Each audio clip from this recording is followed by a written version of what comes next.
Muy buenos días, hermanos. Shabbat Shalom. El día de hoy vamos a tener la continuación del tema que estábamos viendo la semana pasada, que era sobre el tercer templo. Lo que la Biblia nos profetiza en Daniel 11, capítulo 11, verso 45. Hoy día justamente vamos a ver un poco más de los detalles de lo necesario y, o sea, lo que estas personas necesitan todavía o qué falta para que esta profecía se cumpla. Y también veremos una cuestión importante.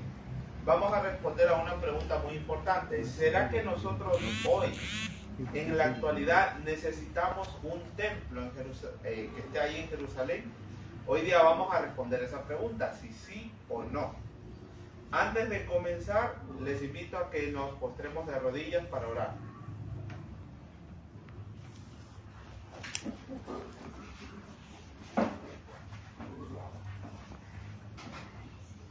Padre Yahweh que estás en los cielos, gracias por este día que nos has dado de vida.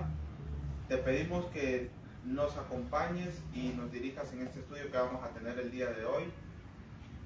Te pedimos que quites de nuestras mentes todo el orgullo y nos ayudes a poder comprender tu tema de la mejor manera y ayúdanos a poder transmitir este mensaje a las demás personas. En el nombre de Yeshua lo pedimos. Amén. Amén.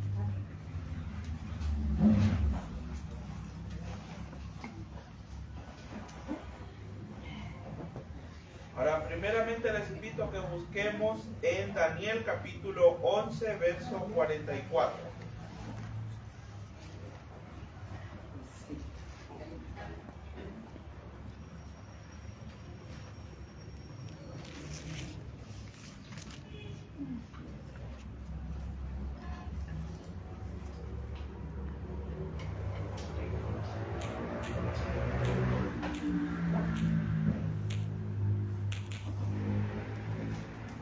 Daniel capítulo 11, verso 44.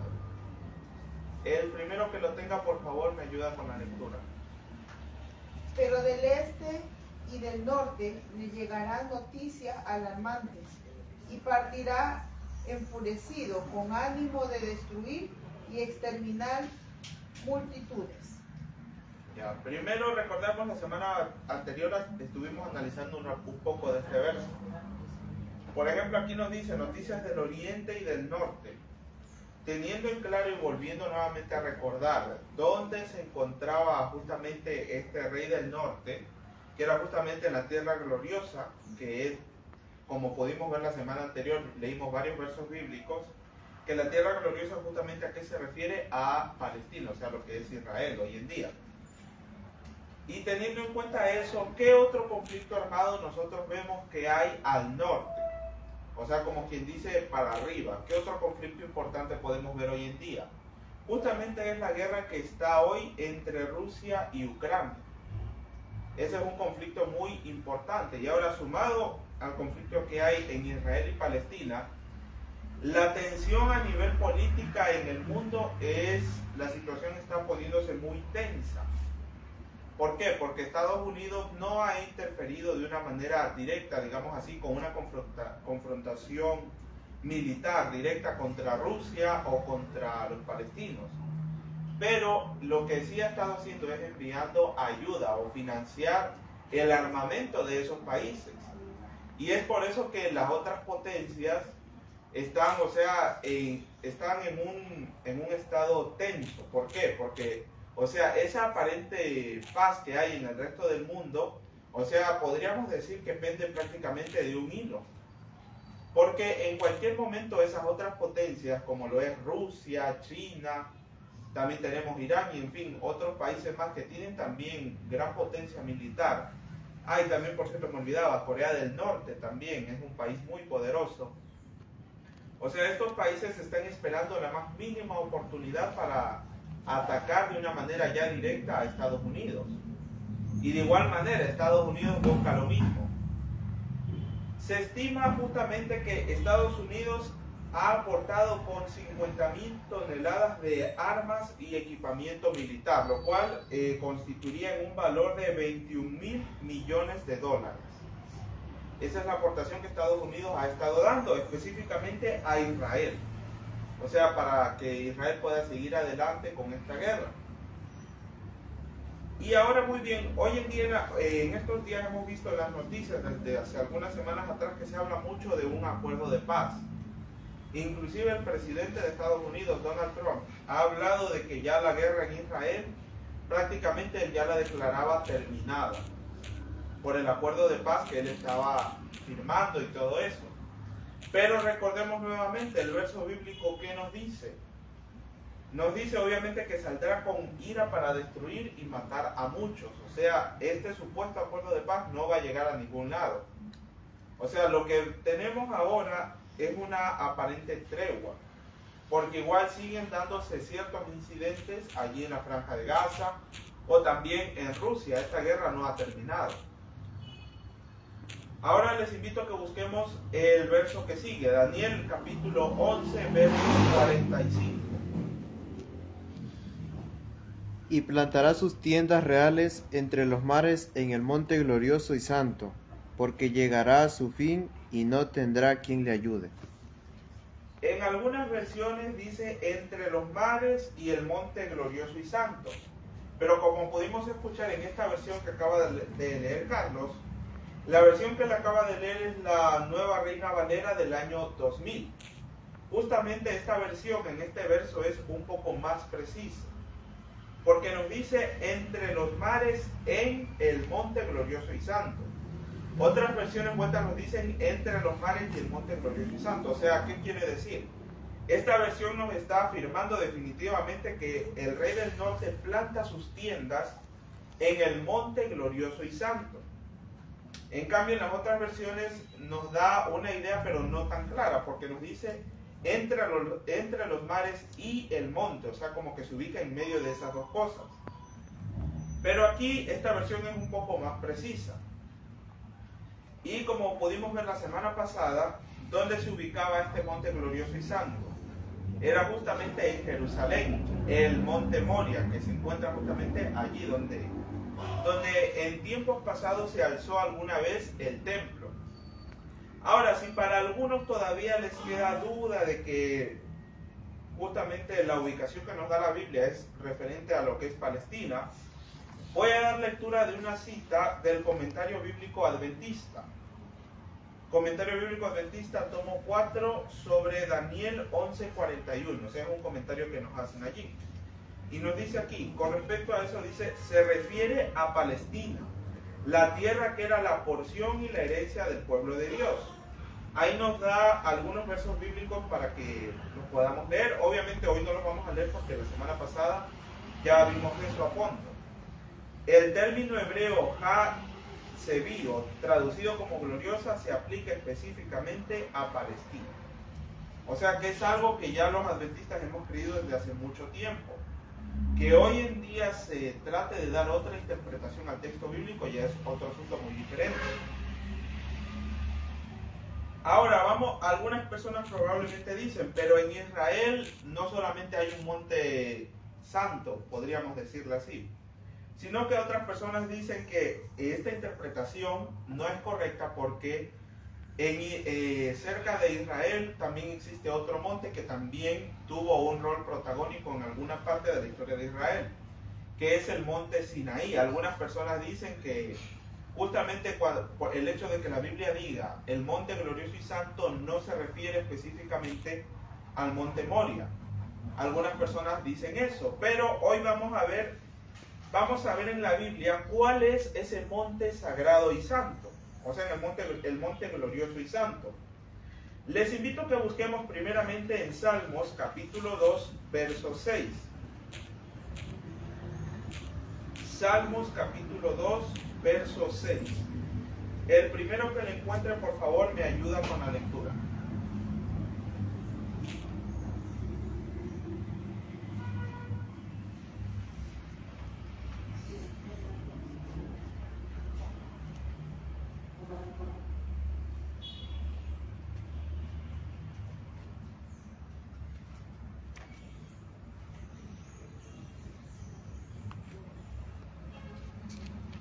Salmos 2:6. Yo mismo he consagrado a mi rey en Sión, mi monte santo.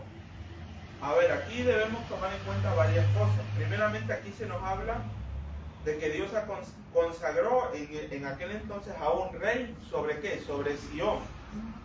Ahora la pregunta es, ¿qué monte tenemos en Sión que se le pueda llamar el monte glorioso y santo?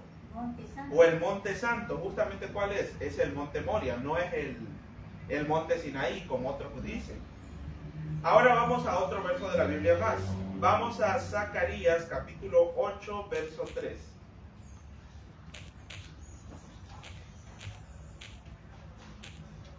Zacarías capítulo 8, verso 3. El primero que lo encuentre, por favor, me ayuda con la lectura.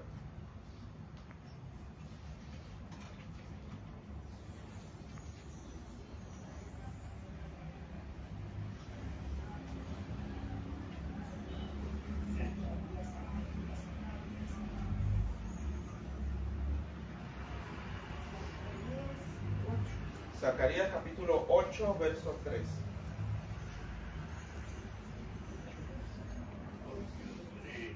Dice, así dice Jehová, yo restauraré a Sión y moraré en medio de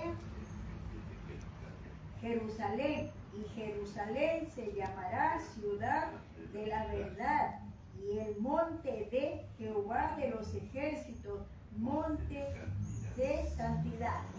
Nuevamente aquí vemos qué nos dice la Biblia. ¿Cuál es ese monte santo? Es el monte Moria, donde se ubicaba el templo. Ahora entonces, yendo nuevamente a lo que estamos hoy en el presente, ¿cuál es el proyecto que ha causado tanta controversia justamente en Israel? Y como veremos más adelante, tiene mucho que ver con el conflicto que se está dando hoy en día en esas tierras. Justamente es el proyecto del tercer templo, patrocinado por el movimiento sionista. Estas personas pretenden levantar el templo para recibir al Mesías. Ahora, algunas personas dicen que esto no se va a dar porque Cristo dijo una vez que no quedará piedra sobre piedra que no sea removida. ¿Recordamos ese episodio? Fue cuando los discípulos le llamaron la atención, o sea, para que viera los edificios que había en ese segundo templo, el templo que hizo el rey Herodes. O sea, ellos se quedaban admirados por lo grande que era y lo majestuoso que era, porque era un edificio muy bonito y más que todo era muy imponente. Ahora les invito a que busquemos en Mateo capítulo 24, verso 2.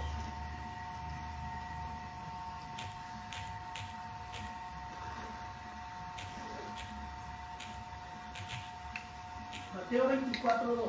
Sí. Y Jesús le dijo, ¿no veis todo esto? De cierto os digo, no quedará piedra sobre piedra que no sea derribada. Ahora muchos afirman que por esto que dice aquí el verso bíblico, el templo no puede ser construido. O sea que esto del tercer templo no se va a dar nunca. Pero debemos notar un detalle importante y también ir a la historia, qué es lo que ha pasado en ese lugar. Si bien en el año 70 los romanos destruyeron el segundo templo, o sea, de ese templo hoy en día no quedó nada. O sea, ese templo fue hecho por Salomón.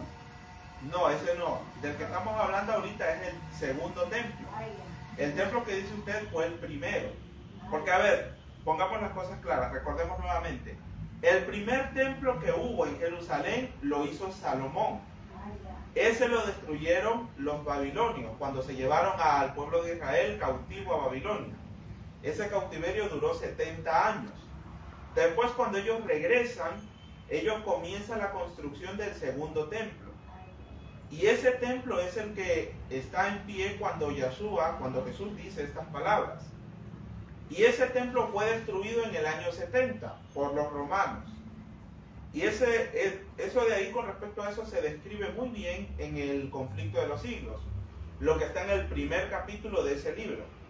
Allí se habla sobre cómo fue que los romanos destruyeron el templo, cuando Tito asedió Jerusalén y todo eso. ¿Ya? Y entonces eso se cumplió allí en su momento. Ahora tenemos que tener en claro una cosa. Yahshua cuando Cristo dijo estas palabras, ¿a qué se refería? Era justamente al edificio que estaban viendo en ese momento. Porque si leemos los versos anteriores, ¿de qué están hablando los discípulos también? Están hablando justamente del edificio que ellos veían en ese entonces, en ese momento. Y cuando nos dice no quedará piedra sobre piedra, o sea, está hablando igual del mismo edificio. Y de ese templo, ¿qué queda hoy en día? Hoy en día no queda nada, absolutamente. Pero ¿qué pasa? Muchos malinterpretan y ya dan por sentado que eso quiere decir que no se podrá construir un templo otra vez.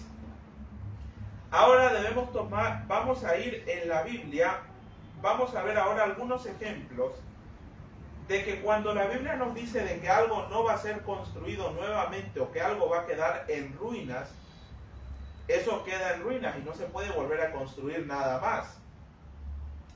Vamos a ver dos casos en específico, el primero de la ciudad de Babilonia y el segundo de la ciudad de Tiro. ¿Qué pasó con estas dos ciudades? Contra Babilonia se lanzó una profecía y contra Tiro también de que esas ciudades serían destruidas y que quedarían en ruinas. Y vamos a ver, los textos bíblicos nos hablan específicamente que no volverían a ser habitadas. Les invito a que busquemos primeramente en Jeremías capítulo 51, verso 37.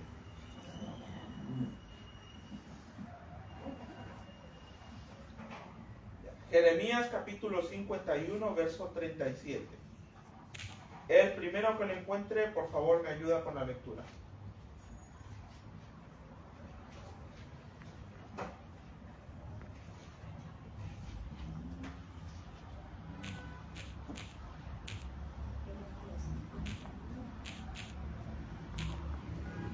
Jeremías. Capítulo 51, verso 37. Y vendrá a ser Babilonia montón de piedras, guarida de chacales, tema de pasmo y rechifla, sin ningún habitante. Ahora aquí, ¿qué nos dice el texto? Nos dice que Babilonia, ¿qué sería? Un montón de ruinas, guarida de bestias, o sea que quedaría totalmente desolada. Sin ningún habitante. Sin ningún habitante. Ahora, históricamente, hoy en día, lo que en su momento fue Babilonia, ¿cómo está? Todavía sigue totalmente en ruinas. Aunque hubo varios planes para tratar de reconstruirla, estos planes nunca se llevaron a cabo. Simplemente, ¿qué pasó? Babilonia quedó en ruinas y hasta el día de hoy sigue siendo, ¿qué? Guarida de las bestias, porque ya nadie vive ahí, o sea, ninguna persona habita en ese lugar. Y la Biblia, ¿qué nos decía justamente eso? Que no quedaría morador alguno. Ahora vamos al otro ejemplo, Ezequiel capítulo 27, verso 9.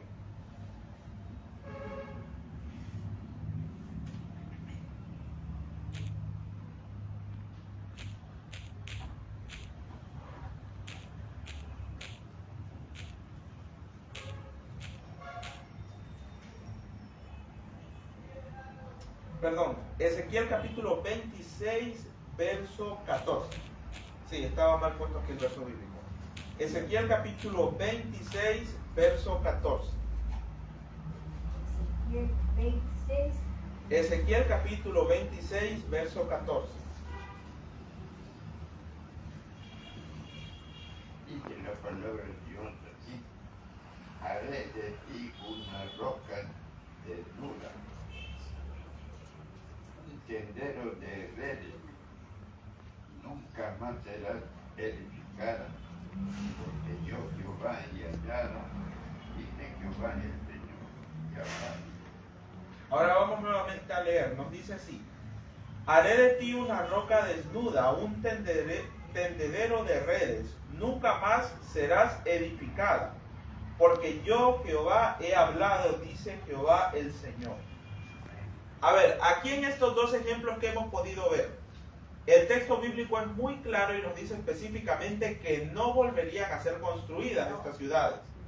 ¿Y qué pasa? Hasta el día de hoy esas ciudades siguen completamente en ruinas, desiertas. Desoladas, o sea, no ha vuelto a habitar nadie más allí. Ahora, es muy diferente el caso con lo que se refiere al monte del templo.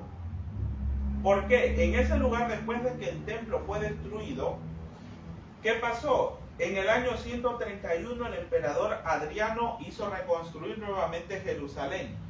Y en ese lugar donde estaba el templo, este emperador mandó a construir, vuelta ahora, un templo dedicado al dios Júpiter.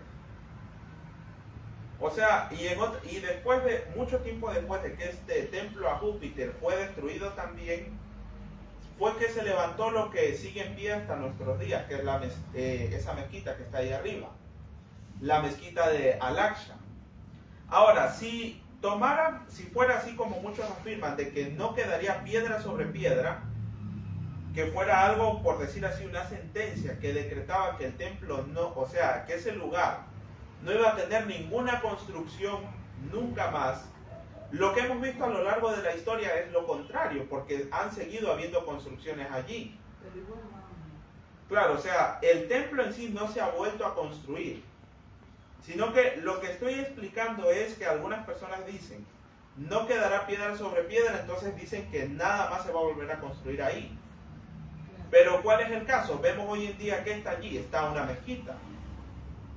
Y como vimos en los ejemplos anteriores, ¿qué pasa? Cuando se decretaba que algo no sería construido jamás, no se construía nada, nunca más. Pero es distinto el caso que vemos aquí. Ahora, ¿cuál es la razón por la que todavía el templo nosotros no lo vemos en pie hoy en día? Primeramente, ¿por qué no se hace aún? ¿Por qué? Porque esto va a desatar una guerra. Y segundo, ellos necesitan también algo muy importante, que justamente es en la Biblia para purificar el terreno, para la construcción del templo, ¿qué se usó? O para purificar el tabernáculo, había algo muy especial que se necesitaba, y eso justamente era lo que se refiere a la cuestión de una vaca roja, o también conocido o llamado en otras fuentes como la vaca alazana. A ver, Alazana. alazana, justamente, o sea, son, ¿cómo se le dice? Sinónimos. O sea, se le llama así de diferentes maneras.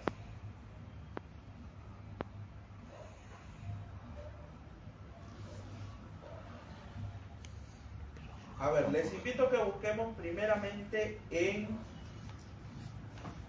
Números capítulo 19, verso 2.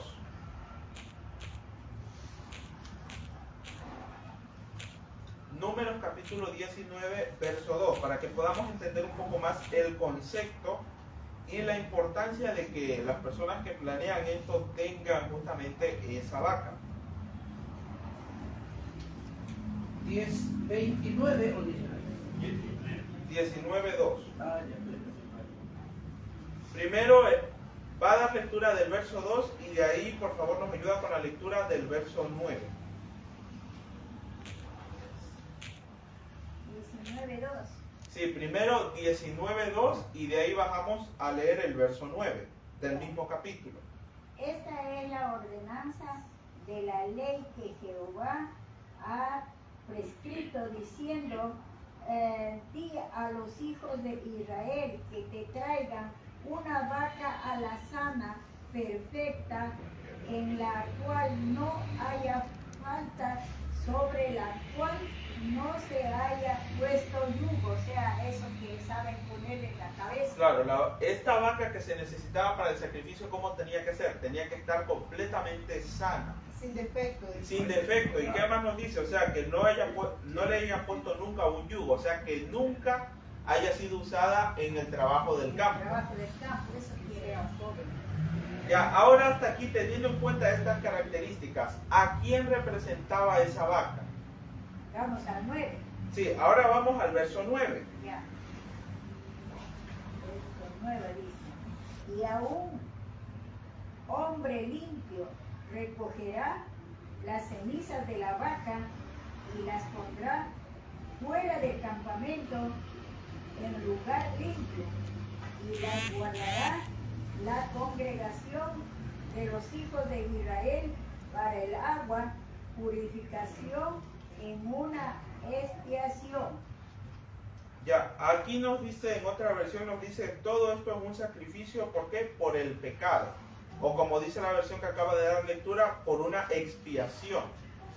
A ver, teniendo en cuenta esto que la vaca debía ser perfecta y que la muerte de la vaca purificaba simbólicamente al pueblo en sí, ¿esto a quién estaba simbolizando?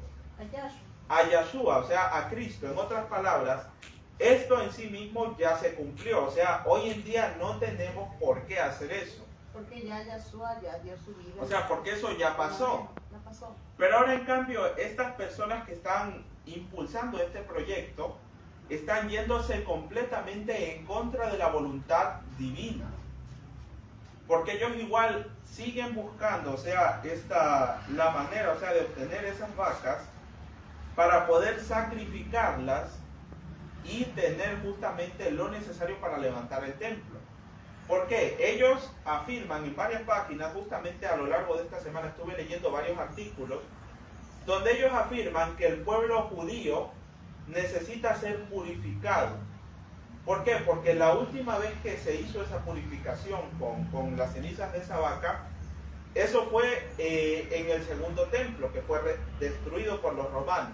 O sea que desde el año 70 el pueblo judío no ha recibido esa purificación.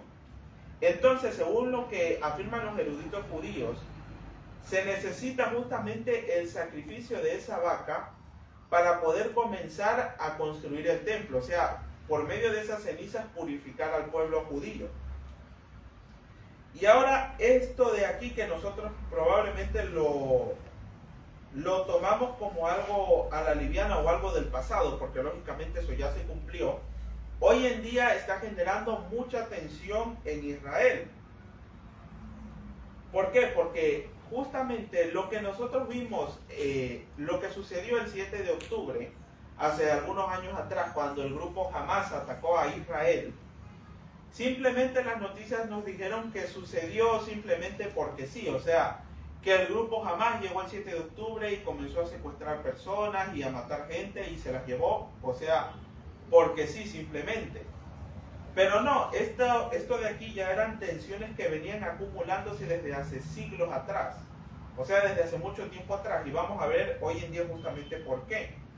Justamente en un artículo de noticias que encontré, nos dice lo siguiente, o sea, desde hace mucho tiempo, o sea, desde 2024, ya hay rabinos que andaban proponiendo que ese año era el ideal para sacrificar esa vaca, porque ellos andan buscando esa vaca desde hace mucho tiempo atrás.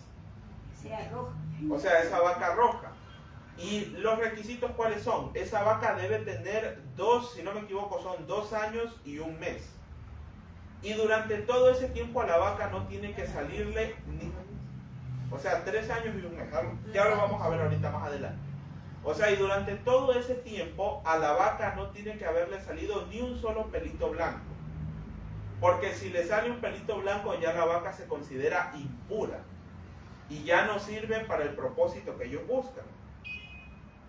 Pero ahora, para que tengamos una idea más profunda de cuáles serían las consecuencias si esto se llegara a hacer un día, voy a dar lectura de un artículo publicado justamente por una página que se llama La Croix, que es una página de noticias. De lo que voy a dar lectura, este artículo fue publicado el 30 de abril de 2024. Y justamente en en un párrafo este artículo nos dice lo siguiente: desde entonces los líderes religiosos cristianos han estado en alerta, calificando el sacrificio de una locura, o sea, refiriéndose al sacrificio de esa vaca. Una declaración firmada el 8 de abril por 36 personalidades religiosas de Jerusalén y de todo el mundo religioso condenaba una invitación a la guerra regional e incluso mundial que transformará la situación israelita y palestina de un conflicto político a un conflicto religioso, sin solución sobre el terreno. O sea, ¿qué quiere decir? O sea, varias personas que conocen de estos temas están preocupadas Porque si esto se llega a hacer, ¿qué dice aquí? Podría pasar de un conflicto simplemente de Israel y Palestina, convertirse a un conflicto religioso, pero ya a nivel mundial. O sea, en otras palabras, ¿qué nos quiere decir? El hecho de que se quiera construir el templo puede llevar al mundo a una guerra mundial otra vez. O sea, no es un asunto que por decir que sacrifican la vaca y se acabó todo, sino que esto trae graves consecuencias. Ahora, en otro artículo de noticias, una declaración muy importante que se hizo fue 100 días después de que comenzara esta guerra entre Israel y Gaza. Y justamente sorprendió a muchos un comunicado que hizo el líder militar del grupo Hamas. Y pongamos atención a lo que nos dice. A ver. Aquí nos dice el artículo así de la siguiente manera. Un tema de particular importancia fue la explicación de Abu Obeida, o sea, la persona que está a cargo de la rama armada de este grupo, sobre las razones detrás del ataque de Hamas contra Israel, donde habló sobre una presunta agresión hacia Al-Qaeda y Al-Aqsa. Mencionó el acto profético de traer vacas rojas, relacionándolo con lo que se considera un despreciable mito religioso diseñado para la agresión. Esta conexión entre las vacas rojas y el tercer templo es vista como una amenaza a la identidad árabe y a los lugares sagrados, especialmente a la mezquita de Al-Aqsa. ¿Qué quiere decir mezquita? O sea, mezquita es algo así como lo que nosotros le llamamos una iglesia, pero para el mundo musulmán. Ellos, en lugar de decir iglesia, ellos dicen mezquita. Y justamente la mezquita de Al-Aqsa es la que se encuentra en el monte donde estuvo el templo. Ahora, si analizamos detenidamente las declaraciones que hizo este señor, ¿qué estaba diciendo? ¿Cuál fue la verdadera causa del ataque que ellos hicieron el 7 de octubre? La verdadera razón de ese ataque fue justamente el hecho de que los israelitas, o sea, los judíos, ya llevaron a territorio israelí vacas rojas, o sea, necesarias para ese sacrificio que ellos necesitan. Entonces, esa fue la verdadera causa de ese ataque que ellos hicieron. Ahora, pongámonos a pensar un poco. Si solamente el hecho de que ellos hayan traído esas vacas a territorio israelí causó esa conmoción y esa guerra que continúa hasta el día de hoy, imaginémonos por un momento qué consecuencias traería el hecho de que se hiciera ese sacrificio. O sea, esto provocaría que el mundo árabe se levante en armas contra Israel. Y por consecuencias, ¿eso qué va a traer? Porque no va a ser únicamente contra Israel. ¿Quién respalda a Israel? Es Estados Unidos. Entonces, ¿esto qué va a traer? Inevitablemente, y tal y cual como dice la profecía, ¿qué va a traer? Eso va a traer una guerra. Mundial. Sí, o sea, prácticamente sería la tercera guerra mundial. Ya dejaría de ser solamente un conflicto allá en Medio Oriente, sino que sería un conflicto ya a una escala global, porque ya se implicarían no solamente Israel y Palestina, sino que también van Estados Unidos, y con Estados Unidos, ¿quién también va? Va también la OTAN.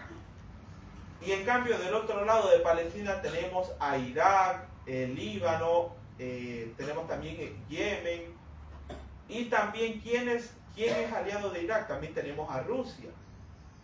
Y en fin, o sea, este conflicto, de ser un conflicto aparentemente pequeño, va a extenderse a un conflicto mucho más grande.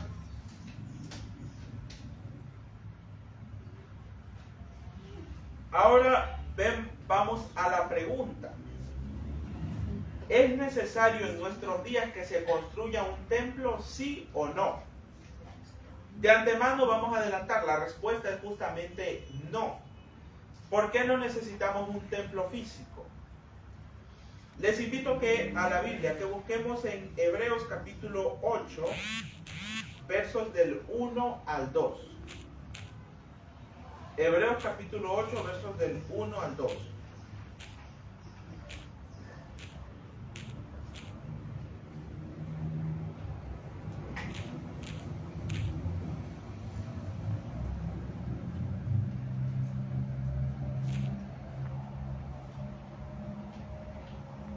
Quien lo encuentre, por favor, me ayuda con la lectura. Este es el punto capital de cuanto venimos diciendo, que tenemos un sumo sacerdote tal, que se sentó a la diestra del trono de la majestad de los cielos, al servicio del santuario y de la tienda verdadera, elegida por el Señor, no por un hombre. A ver, el texto bíblico, ¿qué nos dice? ¿Dónde tenemos a nuestro sumo sacerdote? ¿En qué templo está? En el cielo. Nos dice claramente en un templo que, o sea, un tabernáculo que levantó Dios y no el hombre. Está a la diestra del trono de la majestad de los cielos. Claro, ¿y eso Al dónde es? servicio Eso es del arriba, en el cielo. del santuario. O sea, ¿dónde está? Eso está arriba. Y por ende entonces no tiene sentido volver a hacer un templo y reanudar los ritos de sacrificios. Sino que por el contrario, ¿eso qué sería? Sería una blasfemia. Es que el sacrificio ya se hizo. ¿Por qué? Porque, o sea, los sacrificios ¿a quién anunciaban? Al Mesías. Claro. Y el Mesías ya vino y murió por los pecados de... Vino, murió y resucitó. Claro, o sea, ya no tiene sentido volver a hacer un templo y comenzar a hacer los sacrificios otra vez. Y ahora lo más alarmante de todo, ¿quién está ayudando a financiar el proyecto? Justamente son denominaciones cristianas.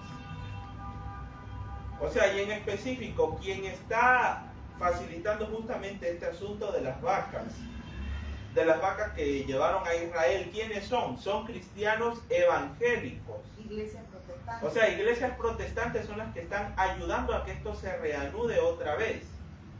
Y ahora, ¿cuál es la gravedad del asunto? Si las iglesias cristianas se unen a eso, o sea, ¿qué estarían declarando en sí? Al ellos unirse y apoyar eso, estarían rechazando el sacrificio que hizo Dios por nosotros. O sea, con esto, ¿por qué? Porque nuevamente, si se reanuda lo que se hacía en el templo otra vez, volvemos a sacrificar corderos. Si volvemos a hacer eso, estaríamos diciendo que el sacrificio que hizo Yahshua, que hizo Cristo en el madero, no sirve. O sea, eso estaríamos declarando con nuestros hechos. Y ahora imagínense ustedes lo que está sucediendo ahora. Gran parte de las iglesias se están uniendo a esa causa y están donando fondos y apoyando de una u otra manera. Cuando acabamos de leer en la Biblia, ¿qué nos dice? ¿Dónde está nuestro sumo sacerdote? Está en el cielo, no aquí en la tierra. Ahora vamos a ver otro detalle importante. Otra razón más por la que no necesitamos un templo aquí en la tierra. Recordemos, el templo está en el cielo. Ahora, la pregunta es, ¿será que en la Nueva Jerusalén va a haber un templo? Porque ahora muchos dicen que justamente que la construcción del templo tiene que darse para que a partir de allí, con la llegada del Mesías, comience el conocido milenio. Pero dice que él no va a tocar tierra, él no necesita templo aquí. Por eso, pero o sea, estamos Porque todos explicando... Los que estén van a recibirle En el aire. aire. Claro, o sea, estamos explicando por qué hay muchas personas que hoy en día se lo están creyendo lo que Claro. estos engañadores dicen. Y no sé si ustedes si se recuerdan, aquí tuvimos un hermano que nos decía que el milenio va a ser aquí en la tierra y que el milenio lo íbamos a pasar en la tierra. Que dice que va a comenzar por Jerusalén. Claro, y nos hablaba mucho de que el pueblo judío era el pueblo de Dios todavía y tal cosa. Eso es sionismo, o sea, el creer que el pueblo de Israel es todavía el pueblo escogido. Cuando recordemos que ese tiempo ya pasó, a Israel como pueblo ya, su tiempo de gracia ya terminó. Obviamente que en el tiempo final van a haber judíos que se van a salvar, eso nadie lo niega. No, dice que cuando ya, cuando ya Israel se vuelva a ser el pueblo de Israel, ahí ya comienza el fin. Claro, porque justamente esto que ellos llaman es el Gran Israel. O sea, quieren restaurarnos, devolverle a Israel los territorios que poseía antes. O sea, y esto sabemos obviamente que no es para nada bíblico, porque está yendo completamente en contra de los principios. Ahora les invito a que busquemos en Apocalipsis capítulo 21, verso 22.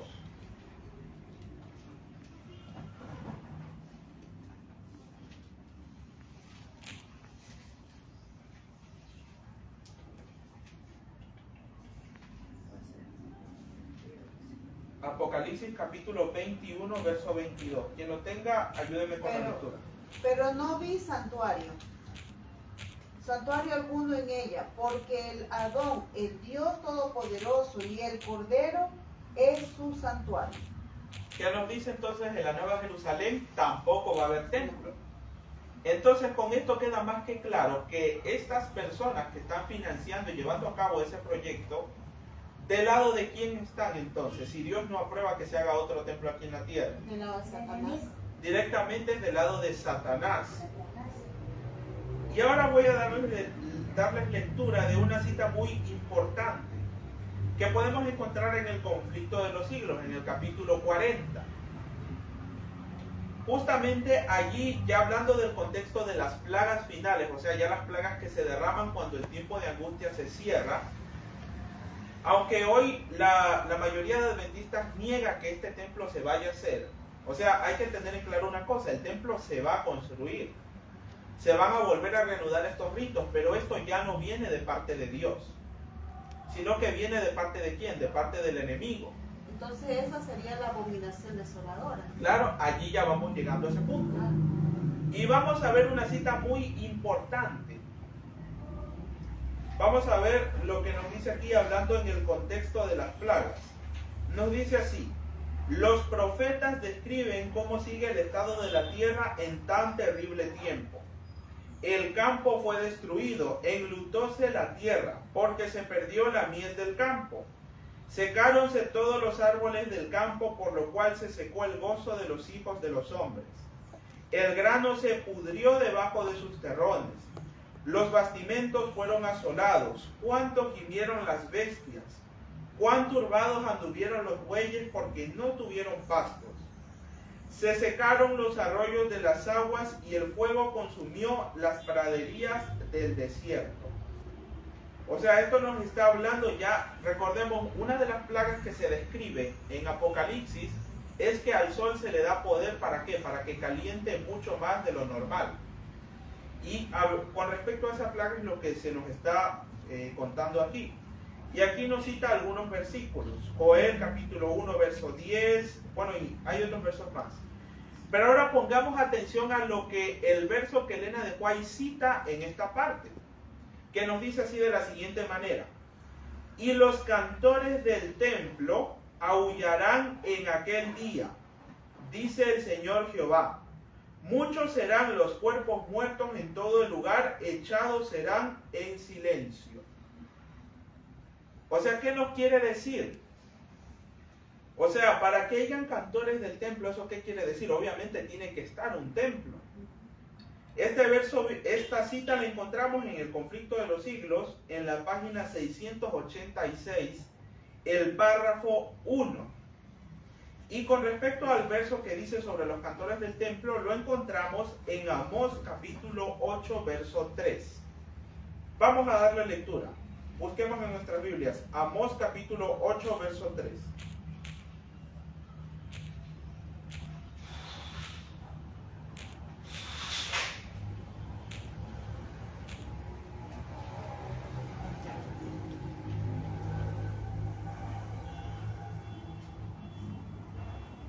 Amós, ¿qué? Amós capítulo 8, verso 3.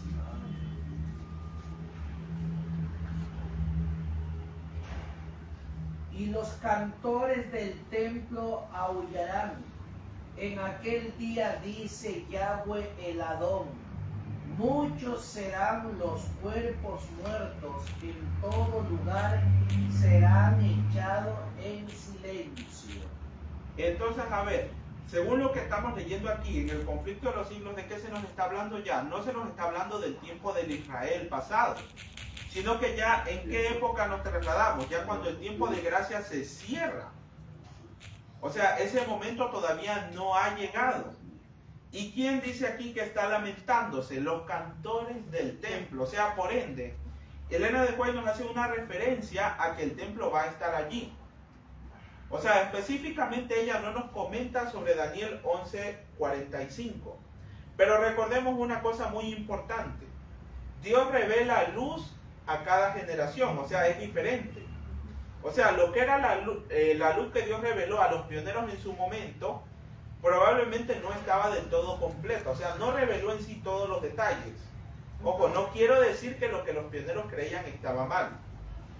O sea, Dios reveló en su momento lo que era para su tiempo, para el momento en el que ellos vivieron. Por ejemplo, Guillermo Miller, Lutero. Claro, por ejemplo, por ejemplo, Martín Lutero nunca conoció algo sobre el sábado. ¿Por qué? Dios no reveló en su momento eso para él. Pero ahora en cambio nosotros nos encontramos ya en lo último y esto se va a cumplir en nuestros días. Y por ende estamos viendo cómo se está cumpliendo. ¿Y qué nos dice? Durante ese tiempo de las plagas, ¿quiénes se lamentarán? Los cantores del templo.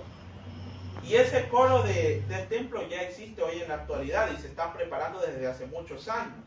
Ellos ya ensayan para el momento cuando el templo esté construido y ya les toque cantar en ese lugar. O sea, aquí vemos ya una clara referencia que esto sí se va a dar. Ahora vamos a ver en la actualidad, ahora en el presente. ¿Cuál es el templo de Dios ahora? Aquí, hablando en el contexto de aquí en la tierra. Les invito a que busquemos en 1 Corintios capítulo 6, versos del 19 al 20.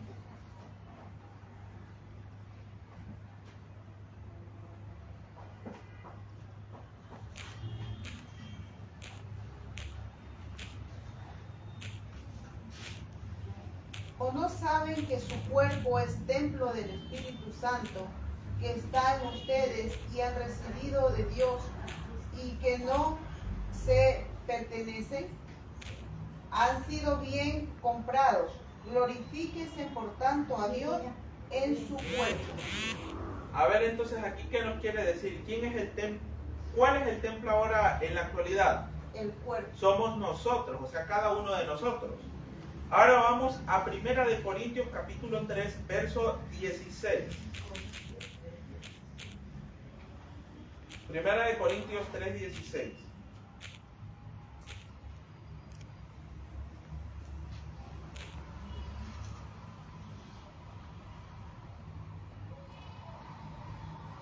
¿No sabéis que soy templo de Dios y que el Espíritu de Dios mora en vosotros?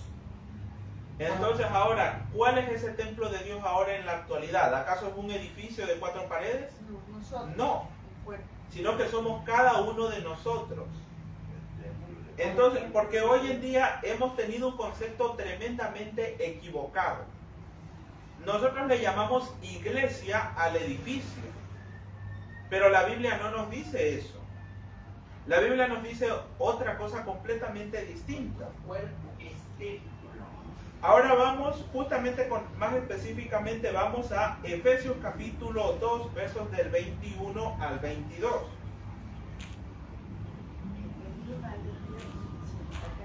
Efesios capítulo 2, versos del 21 al 22.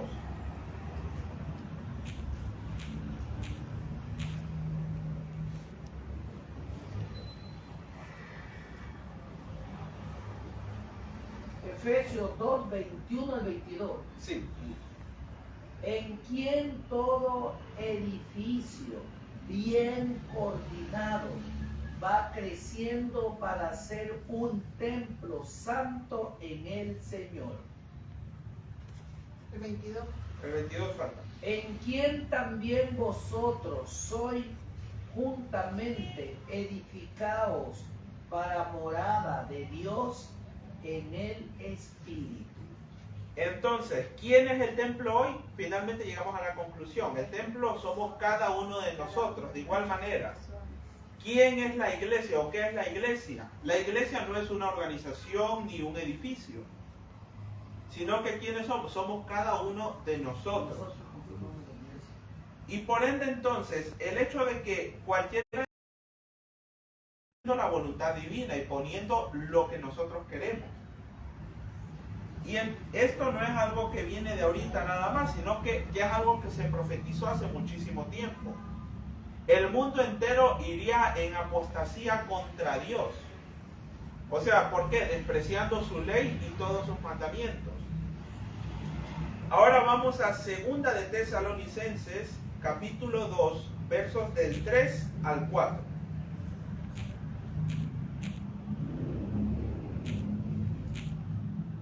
Que nadie los engañe de ninguna manera. Primero tiene que venir la apostasía y manifestarse el hombre impío, el hijo de perdición, el adversario que se eleva sobre todo lo que lleva el nombre de Dios o es objeto de culto, hasta el extremo de sentarse él mismo en el santuario de Dios y proclamar que él mismo es Dios. ¿No se acuerdan que ya les dije esto cuando estuve entre ustedes? Ustedes saben que es lo que ahora lo retiene para que se manifieste en su momento oportuno. Ahora, esta cuestión del templo no es algo que lo tratan de hacer ahorita, sino que es algo que lo han tratado de hacer durante mucho tiempo. Pero ¿por qué no se ha dado? Porque todavía no ha venido el tiempo para eso. Y ahora aquí algo importante. ¿Quién es ese que viene y se sienta y se hace pasar por Dios? Recordemos, aquí se nos da varias características, o sea que se levanta contra todo lo que se le llama Dios. Ese es el Papa. Por eso, este verso tiene un doble cumplimiento. ¿Por qué? Porque no fue únicamente el Papa. Antes que existieran los papas, ¿quién fue ese ser que se levantó y quiso ser aún mayor que el mismo Dios? Satanás. Fue directamente Lucifer en el cielo. Él fue el primero que comenzó todo esto. En el cielo mismo él fue el que se quiso poner allí en el lugar mismo de Dios.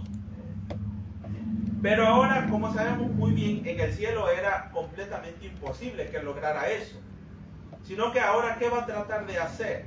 Aquí en la tierra. Va a tratar de hacerlo aquí en la tierra. Porque recordemos, ¿qué va a hacer él aquí? ¿Cuál es ese engaño final que él va a hacer? No va a ser que el mundo acepte guardar el domingo, sino que ¿qué va a hacer? Él personalmente va a parecerse como que si fuera Cristo. O sea, haciéndose pasar por Yahshua. Y entonces aquí encontramos una relación muy importante, porque lo que leímos en Amós, que se citaba también en el conflicto de los siglos, ¿qué decía? Hablaba de que los cantores del templo aúllan, o sea, ¿qué quiere decir? Que ellos están en contra de Dios. Y por consiguiente, si no aceptaron a Dios, ¿a quién van a aceptar ellos? Es directamente a Satanás. Entonces aquí este verso podríamos afirmar claramente que tiene un doble cumplimiento, porque se cumplió primeramente en la Edad Media con el surgimiento del Vaticano.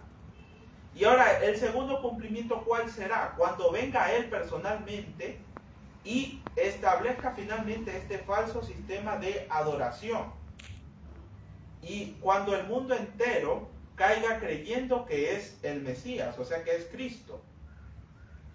Porque ahora algo importante, nosotros podríamos pensar que es algo imposible que eso pase. ¿Por qué? Porque en el mundo existen un montón de religiones. Por ejemplo, tenemos el budismo, los de la nueva era, y en fin, hay tantas religiones. Pero hay algo que como adventistas nos hemos descuidado en investigar. Sucede que hasta el Islam también, o sea, todas estas religiones esperan que dentro de unos pocos años venga alguien venga descendiendo del cielo y que establezca un reinado de paz durante 1000 años. O sea, hay muchas religiones que esperan que alguien venga a establecer ese reino de paz. Y ahora el mundo cristiano, ¿qué espera también? Algunos dicen que la gran tribulación, la iglesia no la va a pasar, sino que primero el Mesías va a establecer un reino de paz durante 1000 años también.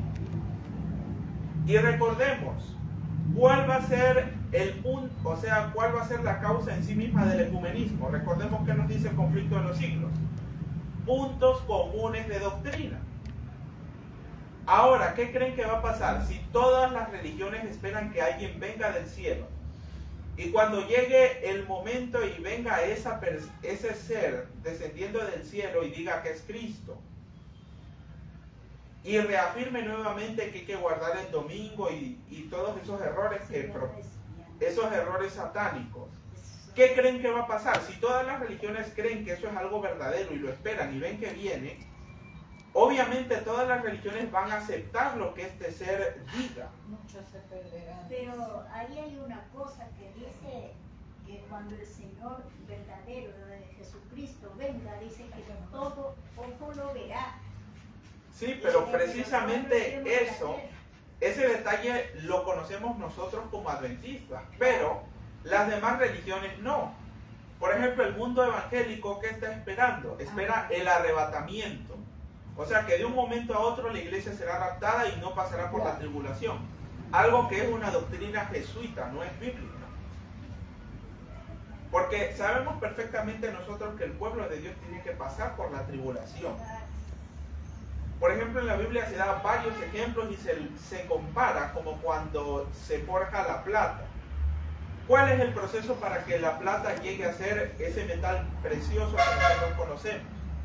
Primeramente, la plata tiene que pasar por un proceso y llevársela a la temperatura máxima. O sea, ya que está en el máximo calor, el platero sabe cuándo es el momento exacto en el que hay que sacarla. Retirarle del fuego. O sea, la retira del fuego cuando ya todas las impurezas se han quitado. O sea, cuando la plata se ha purificado, allí en ese momento el platero ya la saca y después de pulirla y todo se transforma en lo que nosotros vemos como ese metal precioso. Lo mismo pasa con los diamantes también. Pasan por un proceso. O sea, y por eso es que en la Biblia se hace muchas analogías con respecto a eso. Se compara al pueblo de Dios con piedras preciosas o con oro o con plata. ¿Pero es por qué? Porque tiene que pasar por ese proceso. O sea, no es que el oro lo sacan de la tierra y ya es hermoso, no.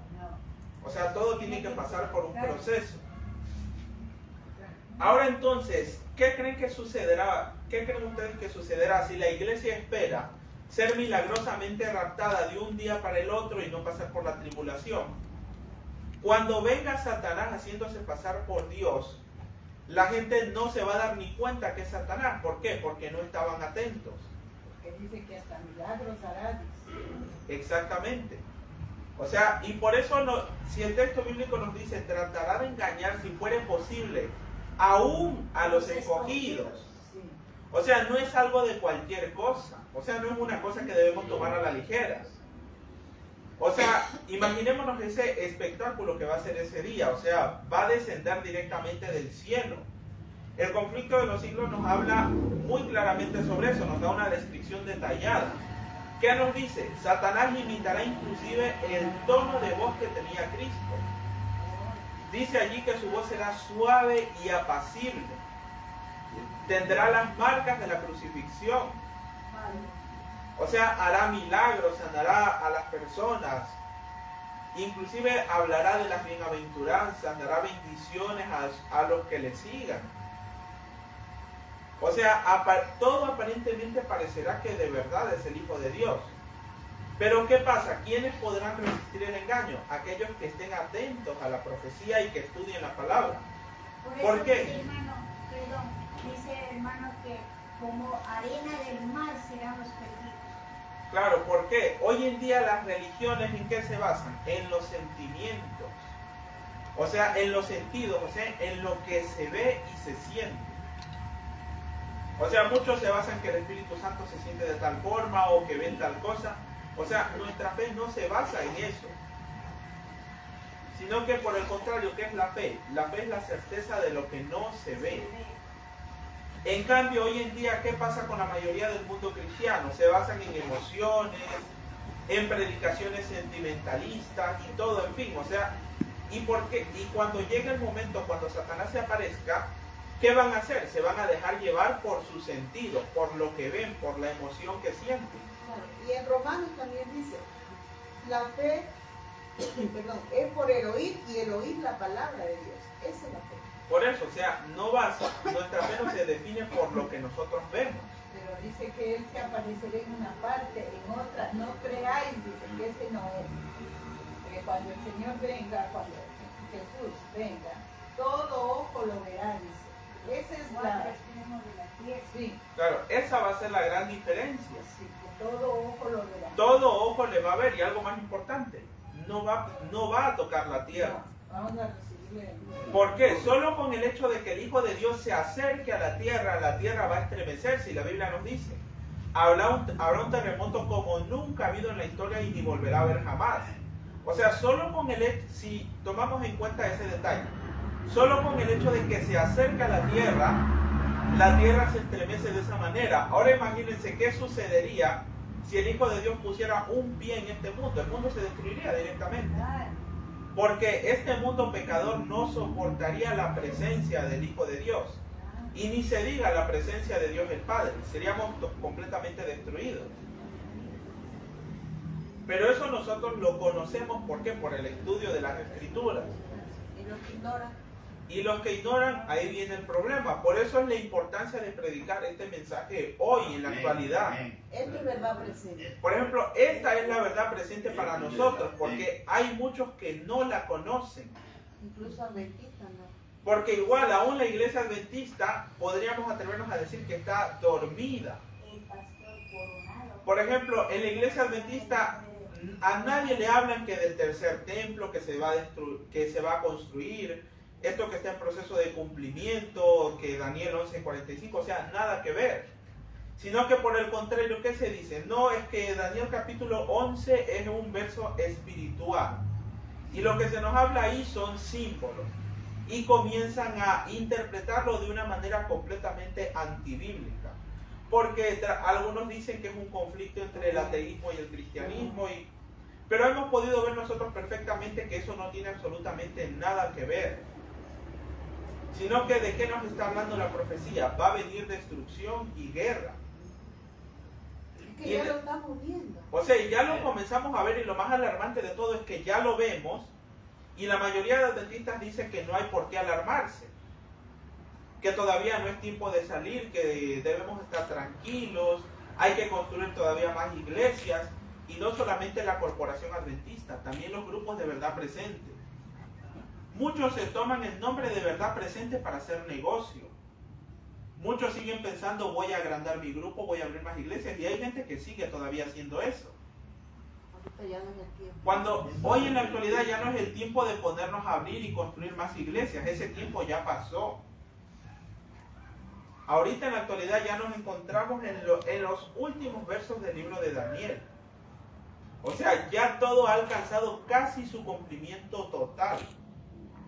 O sea, ya estamos en la última fase como para decir que vamos a ponernos a construir iglesias. Esta es la última profecía de la predicación del Evangelio a todo el mundo. Claro, por eso, o sea, no es el tiempo de tampoco ponerse a pelear de que mi grupo sí es el verdadero, que no sé. Porque la mayoría de hermanos perdemos el tiempo con eso, discutiendo que el grupo del hermanito tal no está bien. Solo el grupo en el que yo estoy, esta es la iglesia verdadera. Y en fin, entre iglesias nos pasamos peleándonos cuál es la iglesia verdadera, y que si mi iglesia es más grande, que si la tuya no, que la tuya se equivoca en esto o en lo otro. O sea, el tiempo para eso ya se terminó hace mucho. El tiempo de hoy es para predicar este mensaje. La verdad. O sea, ya estamos prácticamente en lo último. Claro, y como vemos nosotros, ¿cuál es nuestra preocupación? No debe ser que una iglesia en específico. ¿Por qué? Porque ahora la iglesia o el templo de Dios, ¿quién es? Somos cada uno de nosotros. Nada de estarnos preocupando que no, que yo voy a ser fiel a la iglesia, como hay personas que dicen. La iglesia adventista es el pueblo escogido, aunque la iglesia se caiga a pedazos o cometa lo que cometa, es la iglesia de Dios. O sea, Dios entregó a la iglesia adventista en un momento un mensaje, pero lamentablemente hoy en día la iglesia adventista no lo está compartiendo. O sea, lo ha hecho a un lado. O sea, no se está cumpliendo y no se está enseñando lo que se debería hacer. Entonces, y además, en el conflicto de los siglos, ¿qué más podemos encontrar? Se nos dice claramente cómo se le llamará a esa pequeña minoría. O sea, no va a ser que yo soy de la iglesia tal o yo soy del grupo tal. O sea, eso en ese momento no va a haber. Sino que simplemente cómo se le llama a esa minoría. Se le llama simplemente el pueblo de Dios. Residuo. O sea, el residuo o el remanente. O sea, y no vemos que ese remanente diga, no, que yo soy de la iglesia tal o que... O sea, no hay nada de eso allí. sino que simplemente ¿qué hace el remanente? El remanente es el encargado de alertar al mundo del engaño. Lo que hizo Elías. Elías que hizo hacer un llamado de atención al pueblo de Israel de antaño, de la apostasía nacional que se estaba llevando a cabo. Incluso por hacer el llamado de atención, el mismo rey le quiso dar muerte. Claro, recordemos cuando Jezabel hizo ese juramento para matar a Elías. Eso tenemos que ser nosotros, el tercer Elías. Claro, el tercer Elías. Y ahora, hoy en día, ya obviamente la Jezabel de los tiempos de Elías ya no existe. Pero ¿cuál es la Jezabel moderna? Justamente es la iglesia romana. Y si vamos al mensaje de las 7 iglesias, ¿qué se habla de una de ellas? Se habla de que una de esas iglesias está tolerando a Jezabel. O sea, ¿qué quiere decir? Que se está tolerando falsa doctrina. Eso es lo que nos quiere decir. Y hoy en día, por eso es que no es sorpresa que el mundo cristiano en general hoy en día esté dormido. Es justamente por eso. ¿Por qué? Porque dentro de las iglesias está Jezabel tranquilamente. Ella sigue ahí dentro dando sus órdenes y sin que se den cuenta, Jezabel los gobierna y les da de su doctrina. Y no hablo, y por ejemplo, o sea, y vamos desde puntos aparentemente insignificantes, desde la cuestión del vestir, por ejemplo, lo que analizamos en otras ocasiones, el maquillaje y todo eso, aunque aparentemente sean cosas superficiales, son cosas que poco a poco nos van afectando espiritualmente. O sea, y así poco a poco, sin que nos demos cuenta, vamos a encontrarnos, justamente Satanás va a aparecerse y nosotros no nos vamos a dar ni cuenta que es él. ¿Por qué? Porque no tenemos en claro en qué tiempo profético estamos viviendo. Bueno, este ha sido el tema de hoy y les invito nuevamente, hermanos, a que estudiemos en nuestras casas. O sea, que esto no se quede solamente en lo que escuchamos aquí y nada más, sino que también cada uno de nosotros en nuestros hogares que también investiguemos y estudiemos, claro está, a la luz de la palabra. Bueno, para culminar, les invito a que nos postremos de rodillas para orar.